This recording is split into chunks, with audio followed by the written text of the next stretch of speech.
Ah, hindi ka nagwo-workout, no? Tong mukhang to. Maghapon kaya ako nasa... Teka nga, ano bang nangyari? Bakit di ka nagsabing nilalagnat ka? Ayos naman na ako. Bakit pa ako magsasabi? Hindi ka dapat pumunta rito mag-isa. Nasanay na ako sa Beijing mag-isa. Nasa Beijing ka ba? Eh, hindi ba galit ka sa akin kanina? Kahit na, dapat nagpasama ka pa rin.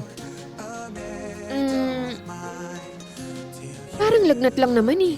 Wala lang to, okay? Nasisiraan ka na ata eh.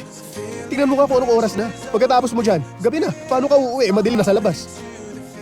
Sinabihan ko naman si Sean, pagkatapos ng gig niya, dadaanan niya ako para may kasabay akong umuwi. Ay nako.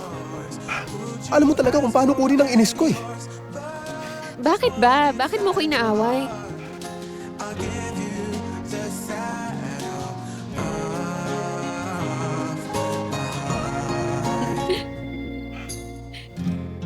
Di bali na. Nilalagnat ka. Ayoko makipag-away sa may sakit.